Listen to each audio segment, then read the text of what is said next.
few interesting things that you're going to want to keep an eye on out here on the secondary market with Infinite Forbidden. Make sure you guys smash the living crap out of that subscribe button so you guys don't miss out more awesome content. So we're starting off over here with the Koaki Meiru Doom.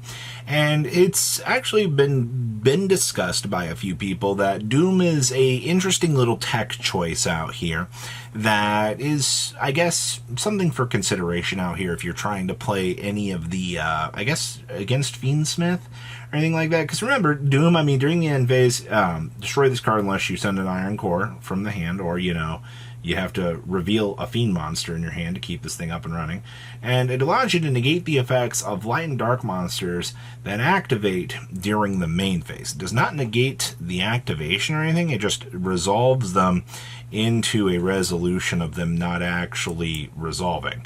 Alright, so I do want to point that out here. If you're looking at this and you're like, this is kind of an interesting card. Yes, it is.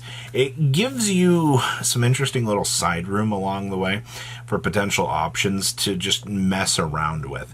And I like that. I think there might be something for this. Also, I mean, it's a level 3. Let's use that info for what we will here. Alright, we all know that when you're looking at defensive options along the way, maybe 1700, 800 is not going to be the greatest thing in the world for you, but depending on how your localized meta is going to go, alright, this might actually be a good side deck choice. So, I wish you could track just for this thing. Like, honestly, I would love this card a lot more if you had the ability just to toggle for this off of the search and be able to do whatever you want with it. But unfortunately, that is not necessarily the case right now. So, keep an eye on Koaki Meiru Doom. If it is something that you want to test out as a good side deck option, I do recommend it. But once again, it's going to come down to how much light and dark of whatever deck you think you're going to be running into your local level that you're going to need to roll this out and deploy the stop. Gotta love floodgates, man. Next up here is the Shaddoll cards. Now, for those of you that have not been paying attention to the Mimighoul theme out here, Mimighouls got a very interesting card that basically gives you the ability to randomly give your opponent a flip effect monster.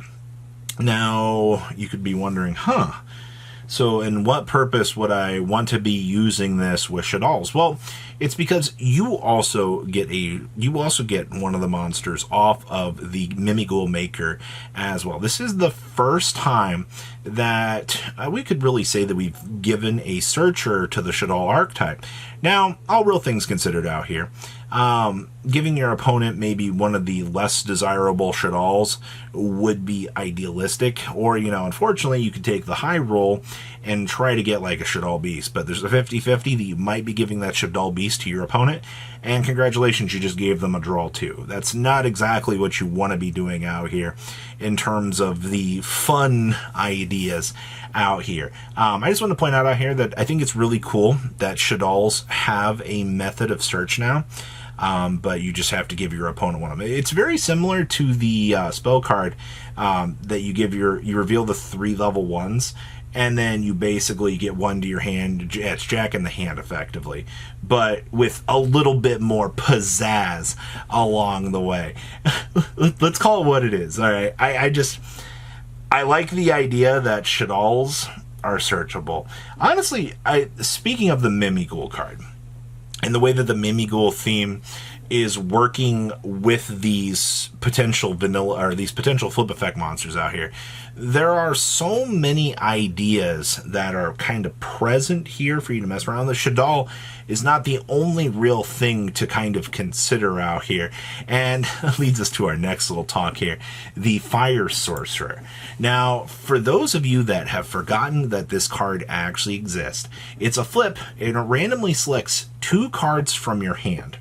Alright, and you remove them from play to inflict 800 damage to your opponent's life points. Now, what you're able to do with the Mimighoul maker is, basically, once this card actually gets the chance to resolve, this is a mandatory force and banish those 2 cards from your opponent's hand. There is no ifs, ands, or buts about this. The minute that this resolves, you are, oh no, I'll take 800 life points to randomly force you to lose 2 cards out of your hand. Like, that's crazy to think about out here in terms of the application that you could actually try to do. So I honestly, the Mimighoul theme is an entirely bad idea. All right. Honestly, I can see what the TCG's been doing out here. They've been trying to spicing things up out here with all of these slip effect cards. They want you to have the chance to try out all of these sorts of random things. And I think that's fine. Having those little fun options at your disposal are good, but let's call it what it is here.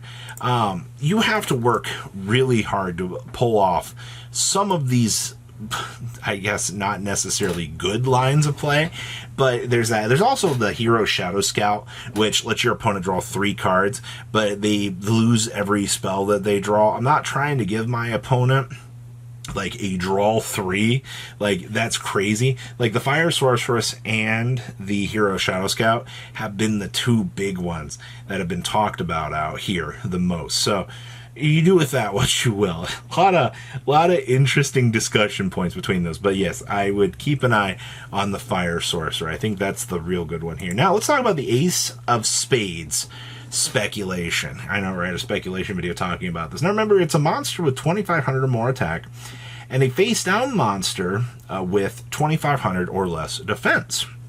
So you can only special summon an Ace of Spades once per turn, and then you contribute 1 attack position monster and 1 face-down defense position monster. Special summon this from the graveyard, and this card gains the following effects based on its battle position. So, if it's in attack mode, gains attack equal to the highest original attack monster your opponent controls, or defense position. This cannot be destroyed by battle or card effects.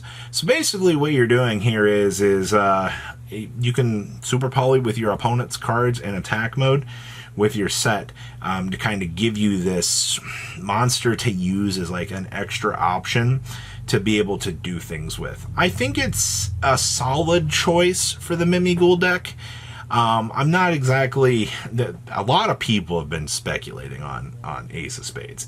Like, the amount of people that have been like, hey, you need to watch this card now. And it's like, you've got a lot of faith that this current TCG exclusive deck is going to have some sort of push or some sort of, you know, something behind it, and it's not just going to be something for fun. I'm like 99.9% sure that this is just going to be a fun deck, and with, you know, a couple of side applications like the Ace of Spades, like the ability to play some Shaddoll cards in it because you have a searcher, and then top things off, you know, the random RNG ping, you know, of giving your opponent a Fire Sorcerer and forcing them to burn through, you know, some sort of resources, or, you know, losing something that they normally wouldn't want to lose out of their hand on a random RNG 50-50. But that's what you're getting right now with the Mimighoul theme, and I think that's fine, honestly. A lot of fun stuff and a lot of good things to just kind of keep an eye on. And then the last thing here is going to be the Blue Eyes support, Jet Dragon, the Spirit, all that fun old stuff that you have. The Blue Eye structure deck is going to be ramping up. There's going to be a lot of people that are going to want random hollow upgrades for this. I mean, Rarity Collection did a fantastic job out here, providing everybody with their rarity of choice on some of the cards that, you know, people want. And I think that's a good thing, all right? You want to be able to provide these cards to the players so that they can have the chance to play whatever rarity that they want. Now, that being said, obviously a lot of Blue Eyes things will receive reprints in the structure deck. That's inevitable, all right? The biggest thing that I want to point out, though, is if there's something that you want in terms of a specific rarity, not waiting until last minute is usually the best thing. And making sure you have stuff multiple weeks in advance. That way you can, you know, have the chance to just not have to worry about future buyouts, or, you know, maybe something just breaks the deck wide open and all of a sudden you're like, oh my gosh, you know, like, you know, this is Blue Eyes is tier 0 suddenly. It's not worth it to risk it for something like this. So if there's something that you want in a particularly higher upgrade, get things sooner than later. That's always going to be my personal advice for these sorts of things. So what do you guys think about these pickups? A lot of freaking interesting little fun stuff. But that's fine, alright? You've got to appreciate the fact that there are all sorts of little things that you can mess around with in today's meta / marketplace / just enjoy. So please, comment down below, tell me what you guys think. I'll see your beautiful faces back in the day, guys. Patrons, thank you.